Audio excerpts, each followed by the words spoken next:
Assalamualaikum warahmatullahi wabarakatuh. Tabi pun. Halo Tribuners, selamat sore. Bertemu lagi dengan saya Yoso Mulyawan di acara webinar kita setiap hari Senin pukul 15.00. Nama acaranya adalah Surat Suara Demokrasi Rakyat. Webinar kali ini masih diselenggarakan di Tribun TV, streaming di Facebook Tribun Lampung. Baik, pada kesempatan sore hari ini kita akan membahas mengenai apa sih coklat itu. Sekarang sedang marak-maraknya, sedang sering-seringnya kita mendengar istilah coklat. Nah, kita akan membahas istilah coklat ini dengan narasumber kita pada sore hari ini, yaitu Ketua Komisi Pemilihan Umum Pesawaran, Mas Yatin Putro Sugino. Halo, selamat sore Mas Yatin. Halo, Assalamualaikum, selamat sore. Waalaikumsalam. Ya, apa kabar Mas Yatin? Ya, jelas. Ya, sehat Mas ya. Semoga lancar-lancar Mas bekerja di tengah pandemi corona ini, terutama jajarannya yang sedang melakukan coklat sekarang. Baik Mas Yatin, kita akan bincang-bincang sore ini Mas mengenai coklat. Sekarang orang sering dengar coklat ya. Nah, ini yang pasti beda dengan coklat, Mas ya. Pasti. Ini kita akan bahas apa sih coklat itu, supaya masyarakat juga menjadi lebih familiar, kemudian masyarakat juga lebih terbuka menerima petugas, ya PPDP istilahnya Mas ya, petugas pemutakhiran data pemilih. Nah, sekarang tentunya Kabupaten Pesawaran seperti 7 kabupaten kota lain di Lampung juga sedang melakukan coklat data pemilih dalam rangka keperluan untuk Pilkada 9 Desember 2020, Pilkada serentak.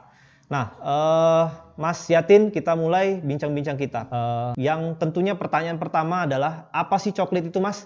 Singkatan dari apa? Kemudian ngapain aja tuh petugas PPDP itu ketika melakukan coklat? Silakan Mas Yatin. Ya, terima kasih Mas Yoso waktu yang sudah diberikan kepada saya.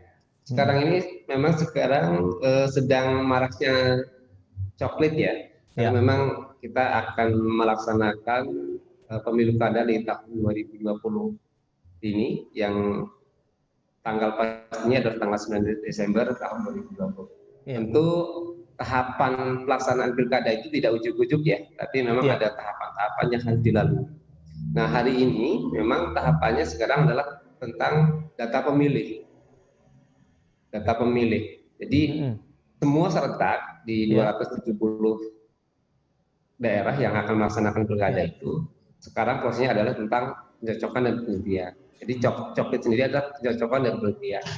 Ini adalah sebuah tahapan guna menghasilkan data pemilih yang tepat dan akurat, yang sesuai kondisi real di masa kini. Jadi coklat itu sendiri itu akan setelah dilaksanakan dari tanggal 15 Juni kemarin dan berakhir tanggal 13 Agustus tahun 2020. Oke. Artinya masih panjang jadwalnya Mas ya? Ya, masih sangat panjang ya, apalagi terkait dengan pemutaran data pemilih. Dari tahapan pilkada ini mungkin yang paling panjang itu adalah tahapan pemutaran data pemilih, karena rangkaiannya sangat panjang, dari penerimaan DP4, kemudian dari pencocokan sendiri, kemudian nanti ada rekapitulasi tingkat desa sampai dengan tingkat kabupaten, kemudian mendekati hari H juga itu, kalau kita lihat PKP 5 tahun 2020 sampai tanggal 5 Desember pun masih akan ada pemutaran data pemilih. Jadi memang untuk data pemilih ini adalah tahapan yang paling lama ya untuk tahapan pilkada. Baik, Mas Yatin, pertanyaannya apakah PPDP ini, petugas pemutaran data pemilih, menyisir satu persatu rumah warga atau hanya sampel, Mas? Silakan, Mas. Iya, PPDP sendiri ini sebenarnya ada 3 tahapan ya. Pertama tahapan persiapan, kemudian tahapan pelaksanaan, kemudian yang terakhir adalah tahapan pelaporan. Tahapan persiapan itu sudah kita mulai dari tanggal 27 Juni sampai dengan 14 Juni. Yaitu dari pendaftaran PPDP sendiri. Jadi untuk jadi PPDP sendiri itu adalah pendaftaran. Sudah pendaftaran. Ketika memenuhi syarat baru bisa dia menjadi PPDP. Kemudian sebelum dia langsung turun ke lapangan itu ada bimbingan teknis dulu. Jadi sebelum dia door to door dari rumah, dia kita bimbing dulu. Nah, PPDP sendiri ini melaksanakan pekerjaannya ini dari rumah ke rumah, Mas Esa. Oke. Door to door, jadi tidak boleh dia bekerja di belakang meja, tapi harus door to door. Bagaimana kalau misalnya ada warga yang paginya tidak ada, ya. Kemudian ya sorenya tidak ada, ya malamnya tidak ada, ya besoknya lagi, karena memang tahapannya sangat panjang. Nah, PPDP sendiri di kami itu di Pesawaran itu berbasis TPS di Pesawaran sebanyak 1021 TPS, maka PPDP-nya pun sebanyak 1021 TPS. Kemudian warga yang akan dilakukan coklit itu per TPS-nya itu rata-rata 450 ya, karena memang di aturan sendiri itu paling banyak itu 500 orang untuk setiap TPS.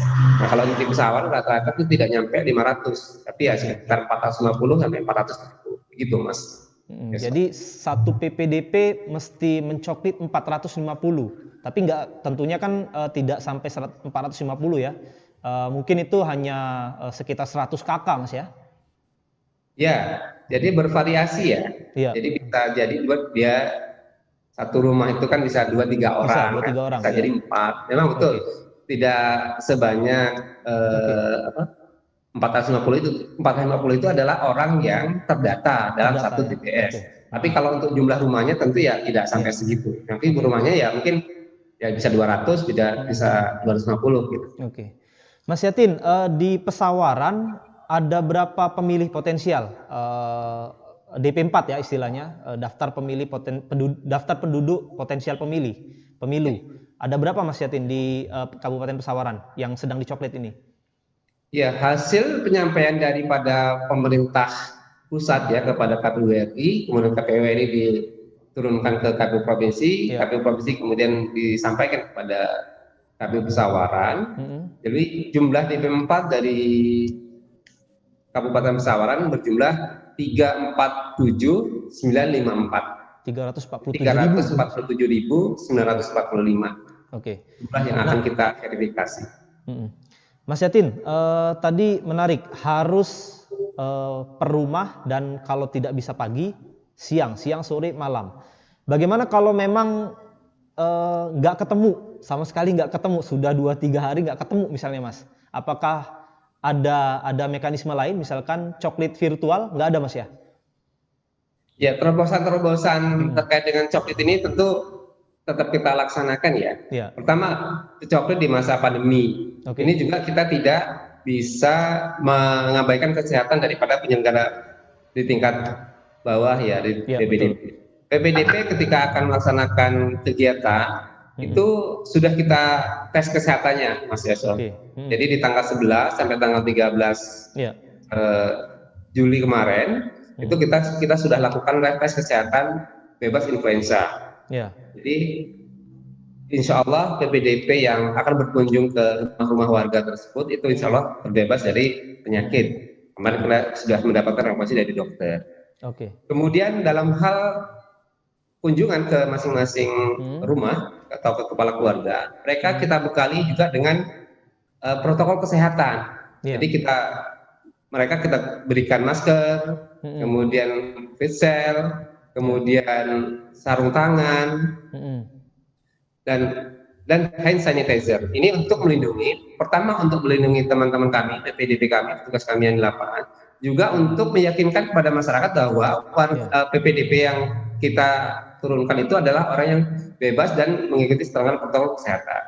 Terkait pertanyaannya Mas Yoso tadi, bagaimana kalau misalnya warga tersebut itu tidak ada di tempat pada saat kita kunjungan ke lapangan. Nah, sebelum kunjungan ke lapangan sebenarnya kita penyelenggara PPDP itu berkoordinasi dulu dengan RT atau Kadus atau dengan pihak desa, sehingga pada saat pelaksanaan kita akan tahu orang ini ada di mana, atau orang ini biasanya jam berapa dari rumah, karena biasanya yang tahu persis warga setempat itu adalah RT dan RW. Nah, perlu diketahui juga rata-rata di kami petugas PPDP itu berasal dari aparatur desa, dari RT atau Kadus. Kalau Kadus di kami itu kalau di kota mungkin kepala lingkungan ya, kalau di kami itu Kadus, kepala dusun. Nah, kalau misalnya masih tidak ditemukan, tentu kita akan berkoordinasi dengan aparatur desa lagi. Apakah orangnya itu ada atau sedang merantau? Bisa jadi dia sedang merantau. Nah, kalau misalnya tidak, misalnya dia sedang merantau, tentu tetap kita akan data. Karena syarat untuk menjadi pemilih adalah warga setempat, berdomisili, dan bisa dibuktikan bukti KTP atau KK. Kalau orang tersebut satu rumah misalnya tidak diketemukan, tapi dia tidak pernah pindah alamat, tidak pernah pindah kemana-mana, tentu kita data. Nah, terkait dengan apakah bisa dengan virtual, bisa, tapi nanti ditunjukkan dengan KTP-nya juga. Karena bisa jadi kan dengan teknologi sekarang itu akan mempermudah kita dalam pelaksanaan pekerjaan. Bisa jadi kan misalnya orangnya sekarang ada pada saat kita coklit dia sedang bekerja di luar daerah atau sedang berkunjung keluarganya di Jakarta. Nah, tentu teknologi itu tetap kita gunakan, gitu Mas Yoso. Mas, terkait dengan kriteria calon pemilih yang kita coklit, manakala misalkan ada satu orang atau beberapa orang yang dia kategorinya pemilih pemula, tetapi dia sekarang belum 17 tahun nih. Nanti 17 tahunnya misalkan bulan September atau Oktober. Sementara ketika 9 Desember dia sudah 17 tahun, dia sudah memilih. Nah, bagaimana proses coklitnya, Mas? Untuk pemilih yang memang belum genap berusia 17 tahun di hari ini, tapi genap berusia 17 tahun pada tanggal 9 Desember, tentu akan kita lakukan kecocokan juga. Karena memang syarat di undang-undangnya adalah calon pemilih tersebut genap berusia 17 tahun pada hari pencoblosan atau pada hari H. Nah, tentu untuk melihat administrasinya adalah terkait dengan pasti dia masih terdaftar di KK keluarganya. Dia masih tercantum di keluarganya. Nah, tentu itu sebagai barometer kita untuk melihat apakah dia ini sudah 17 tahun atau tidak. Mungkin secara rincinya adalah kita untuk melihat pemilih pemula itu ketika dia lahir tanggal 9 Desember tahun 2003. Artinya nanti di Pilkada tanggal 9 Desember tahun 2020 dia sudah genap berusia 17 tahun. Artinya dipastikan terdata, Mas ya? Insya Allah pasti terdata. Termasuk juga karena tadi orang yang mendapatkan tambahan dari Dukcapil Kabupaten Pesawaran terkait dengan data-data bagi warga kita yang berpotensi untuk bisa memilih di tahun 2017. Jadi kita sudah tadi warga yang merantau tadi, Mas ya? Termasuk warga yang merantau tadi, Mas ya? Iya. Itu coklitnya di mana, Mas? Kalau yang warga merantau tadi, di RT atau yang memberi persetujuan dia sebagai pemilih, RT atau keluarganya? Tentu di sini keluarganya ya. Kalau yang merantau gitu pasti keluarganya. Tapi bisa juga nanti kita bisa mendapatkan keterangan dari aparatur desa. Kan kalau misalnya dia pindah alamat, misalnya dari Tataan pindah ke Jakarta atau ke Sumatera Utara dan sebagainya, itu pasti dia mengurus surat pindah. Kalau tidak mengurus surat pindah, diasumsikan dia tetap sebagai warga Pesawaran. Baik, Mas Yatin, ada pertanyaan lagi nih, Mas. Bagaimana seorang calon pemilih itu mengetahui dia sudah terdata sebagai pemilih? Sudah dicoklit, tetapi untuk lebih afdolnya nih, dia tahu dia sudah terdata. Itu melihat di mana, Mas? Ya, sekarang ini kan zamannya sudah teknologi canggih ya. Jadi kita itu akan terlihat kita akan bisa membuka dimanapun selama kita masih punya handphone atau kita bisa membuka komputer, internet. Tentu kita akan bisa melihat kita sudah terdata atau belum. Mungkin yang paling gampang adalah ketika mengunjungi websitenya KPU. Website KPU Pesawaran, Mas ya? Apa nama websitenya, Mas? Nama websitenya lindungi-hakpilihmu.kpu.go.id. Jadi kalau kita buka internet nanti kita tulis saja di Google, kita langsung kunjungi ke websitenya KPU, buka lindungi-hakpilihmu.kpu.go.id. Nanti di situ akan muncul. Di situ nanti akan ada menunya ya, permintaan terkait dengan nama, kemudian NIK. Baru nanti yang lain-lain. Nah, kalau memang sudah terdaftar, dia akan muncul. Tinggal ketik nama kita, Mas ya? Ya, ketik nama dan NIK ya. Nah, Mas Yatin, ini manakala ternyata diketik namanya nggak ada, belum terdata. Ini seorang calon pemilih itu mesti melapor kemana, Mas Yatin? Mesti bertanya kemana? Ya, pertanyaan yang bagus, Mas. Jadi memang bisa jadi warga kita tersebut memang tidak terdaftar di DP4. Betul. Karena mungkin dia sebelumnya tidak berdomisili di Pesawaran, misalnya dia orang baru pindahan, kemudian dia sudah pindah ke Pesawaran. Nanti akan bisa menghubungi petugas kami di tingkat desa, ada namanya PPS. Kemudian di tingkat kecamatan itu ada PPK, panitia pemilihan kecamatan, atau bisa langsung ke KPU Pesawaran. Oh, datang ke kantor, Mas ya? Iya, datang ke KPU Pesawaran pasti bisa. Kita layani. Di PPS tadi artinya kantor kepala desa, Mas ya? Ya, sekretariat panitia pemungutan suara atau PPS itu ada di masing-masing desa. Dan itu biasanya di kantor kepala desanya, Mas ya? Kalau di kota kan PPS itu di kantor kelurahan biasanya. Betul, di kantor desanya. Oke. Baik, Mas Yatin, berikutnya, kira-kira di Pesawaran tadi ada berapa TPS, Mas ya? Sudah disebutkan. Kemudian ada kriteria jumlah minimal calon pemilih atau pemilih lah katakanlah di TPS. Nah, itu kriteria membagi TPS, menentukan TPS itu seperti apa sih, Mas Yatin? Silakan, Mas.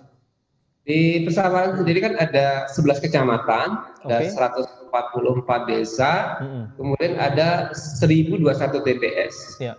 Nah, kriteria untuk warga bisa memilih itu adalah pertama, dia harus dekat dengan pembentukan TPS ya, dia harus dekat dengan TPS-nya. Kemudian dia tidak terpisah dari kakaknya.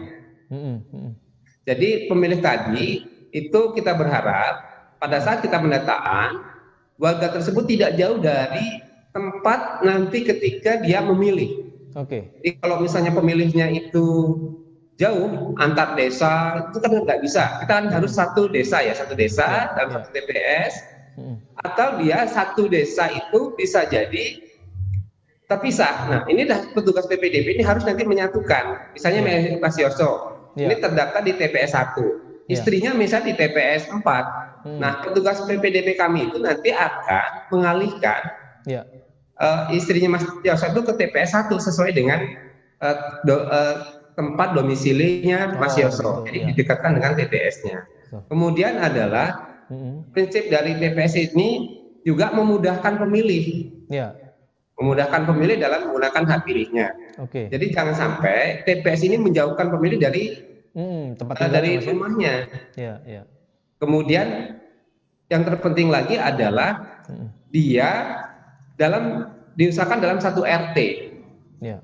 Kalau di kami di Sawaran itu rata-rata dalam satu RT itu bisa jadi satu TPS karena memang di kami tidak sepadat di kota ya. Atau bahkan ada yang satu dusun. Satu dusun itu satu TPS karena memang di daerah itu tentu tidak sepadat di kota itu. Nah, tapi rentang jaraknya ya memang agak sedikit jauh. Nah, kami coba mengupayakan bahwa antara pemilih dengan TPS itu tidak terlalu jauh sehingga dia pada hari H bisa menggunakan hak pilihnya dengan baik, benar dan cepat. Baik, Mas Yatin. Selanjutnya, Mas, mungkin kasih bocoran sedikit nih, Mas. Nanti ketika 9 Desember itu bagaimana, Mas, cara memilih, Mas? Apakah masih mencoblos? Publik juga bertanya-tanya ini kan, apakah masih mencoblos atau cara lain? Kemudian di TPS nanti seperti apa, Mas? Kan kita tidak tahu nih pandemi COVID-19 apakah sebulan 2 bulan lagi berakhir atau nanti waktunya panjang sampai akhir tahun. Silakan, Mas Yatin. Iya, memang di masa pandemi ini penggunaan hak suaranya itu agak sedikit berbeda dengan ketika pemilu-pemilu sebelumnya. Jadi terkait misalnya jumlah pemilih, sebenarnya di Undang-Undang 10 tahun 2016 tentang pilkada itu jumlah pemilihnya per TPS itu bisa sampai 800. Ya, tetapi karena ada masa pandemi ini kemudian ada PKPU 6 tentang pemilihan kepala daerah di masa pandemi. Ini hanya 500. kemudian di hari H sendiri, pada saat akan melakukan pemungutan suara, Ya. ini TPS kita desain supaya tidak ada antrian. Oke. Jadi pada saat akan menggunakan hak pilihnya, masyarakat yang akan kita akan menyalurkan suaranya itu akan kita cek dulu kesehatannya. Akan kita pakai termogan ya, kita tes suhu badannya. Kemudian jaraknya juga tidak boleh harus minimal 1 meter. Oke. Kemudian sebelum masuk ke TPS, kita juga akan berikan dia cuci tangan ya, untuk cuci tangan. Kemudian juga pada saat duduk juga tidak boleh lebih dari minimal harus 1 meter. Jadi tidak boleh ada rangkaian yang panjang, pengelumpukan massa yang panjang. Kemudian juga ini wacananya adalah terkait dengan waktu pemungutan suara. Pada saat waktu pemungutan suara ini yang semestinya sampai pukul 13.00, ini ada wacana sampai pukul 15.00. Oke. Tapi nanti kita akan tunggu waktunya dan tidak antrian ya. Ya, akan kita tunggu regulasi yang secara mengatur ya, yaitu tentang pemungutan penghitungan suara, yaitu di PKPU pungut hitung. Kemudian juga yang perlu diketahui oleh masyarakat semuanya bahwa di hari H nanti pada tanggal 9 Desember warga yang akan menyalurkan hak pilihnya itu wajib menggunakan masker, standar protokol kesehatan. Nah, KPU juga nanti jika ada warga yang misalnya hadir tapi dia lupa membawa masker, insya Allah kita akan menyediakan. Tapi tidak semua ya, ini kita akan menyediakan, stoknya kan terbatas. Untuk warga yang misalnya tidak membawa, tentu tidak akan kita suruh pulang, tapi akan kita berikan masker. Tapi tidak semuanya, ini kan masker sekarang ini kan sudah menjadi sebuah kebutuhan. Jadi asumsinya dalam satu TPS itu mungkin ada, kita menyiapkan, tapi tidak sebanyak jumlah pemilih yang ada di TPS tersebut. Oke. Kalau untuk cara memilih masih mencoblos, Mas? Oh iya, kalau untuk memilih masih menggunakan cara mencoblos. Cuman mungkin nanti teknisnya ya. Jadi penularan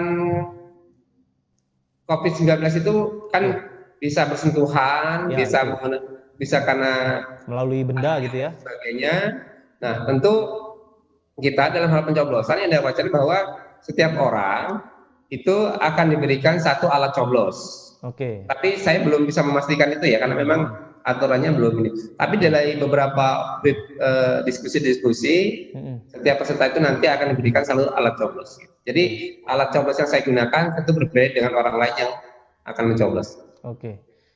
Ketimbang 1 orang disediakan 1 sarung tangan, mending 1 orang 1 alat coblos mungkin, Mas ya. Mungkin biayanya lebih bisa ditekan ya. Kita tinggal tunggu regulasinya. Oke. Ya, Mas Yatin, sebelum kita sampai di penghujung acara, Mas, setiap pilkada, setiap momen pemilu hampir selalu muncul pemberitaan-pemberitaan di media massa itu tentang karut-marut data pemilih.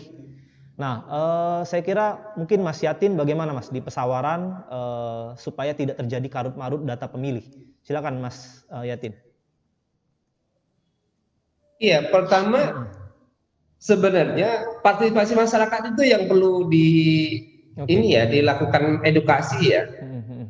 Karena semenjak saya jadi penyelenggara pemilu, untuk pendataan pemilih itu sebenarnya sudah bagus ya. Sudah bagus, cuma memang ada informasi berkembang katanya carut marut dan sebagainya. Nah, saya mengalami yang disebut carut marut itu pada pemilu tahun 2014. Di mana pemilu tahun 2014 itu baru dimulai pendataan pemilih itu, kita punya sistem SIDALIH. Sistem pendataan pemilih. Nah, di sistem pendataan pemilih ini sebenarnya sudah sangat bagus ya, sudah sangat transparan. Kemudian warga juga bisa mengecek via website, kemudian via internet dan sebagainya. Tapi persoalannya adalah ternyata warga kita itu baru sadar ketika nama dia tidak ada di pengumuman bahwa dia namanya tidak ada. Padahal pada saat coklit itu sudah kita coklit. Nah, biasanya ini karena ada selisih ya. Pada saat kita upload itu datanya itu tidak valid. Misalnya nick-nya. Jadi kita kan sekarang kan menggunakan Sidali. Jadi kadang-kadang ini menjadi problem di kita di penyelenggara pemilu. Nick itu kan ada 16 digit. Nah, di masyarakat itu pada saat kita input itu ternyata nicknya kebanyakan 17 misalnya, itu maka dia tidak terdaftar. Itu satu. Yang kedua sebenarnya terkait dengan transparansi. Sebenarnya setiap tahapan setelah kita melakukan coklit kemudian kita tetapkan sebagai DPS itu sudah kita umumkan baik di kantor KPU, di kantor desa, kemudian di gardu-gardu yang ada di masyarakat. Begitu juga dengan partai politik juga misalnya. Partai politik itu kita kasih soft copy-nya untuk dilakukan pengecekan. Tetapi rata-rata itu partisipasi itu tidak ada menyampaikan ini saya belum terdata, ini kurang dan sebagainya, itu tidak ada. Sehingga kita juga mengalami kesulitan. Yang paling menjadi kesulitan adalah misalnya tadi itu Mas Yoso, dia warga Pesawaran, dia punya KTP, pada saat kita coba tidak ada. Nah, mendekati hari H dia pulang. Itu jadi problem. Nah, tentu sebenarnya untuk di KPU itu sebenarnya kita sudah ada solusinya, karena kan pada saat hari H, pada saat pemungutan suara itu kita ada siapkan minimal 2% dari surat suara itu untuk cadangan. Sebenarnya tidak ada masalah. Terkait dengan carut marut yang dikatakan Mas Rizwan tadi, sebenarnya itu masih debatable. Tinggal siapa yang melihat. Kalau kami dari penyelenggara pemilu, kalau kita telusuri, sebenarnya tidak carut marut sebenarnya. Cuman karena isu yang dikeluarkan, karena itu momen politik, jadi sepertinya carut marut. Karena saya alami sendiri. Dulu katanya ada orang yang sudah meninggal tapi masih terdata. Begitu saya cek datanya terdata lama, bukan data yang terbaru. Jadi data pemilu tahun 2009 itu ditunjukkan kepada kami. Sementara kita sekarang pilkada pemilu tahun 2019 waktu itu. Ya tentu orang yang meninggal tahun 2009 kalau di data itu masih ada, tapi di kami sudah tidak ada sebenarnya. Jadi itu adalah salah satu problem ya. Jadi salah data dalam hal memberikan informasi. Baik. Ya, Mas Yatin, terakhir ini mungkin Mas Yatin. Kira-kira pesan-pesan dari KPU Pesawaran khususnya untuk warga atau calon pemilih di Kabupaten Pesawaran. Silakan Mas Yatin untuk pilkada serentak nanti. Saya selaku Ketua KPU Pesawaran pada warga Pesawaran terutama, bila ada petugas kami yang mencoklit tolong diterima, tapi tolong dilihat dia menggunakan prosedur protokol kesehatan atau tidak.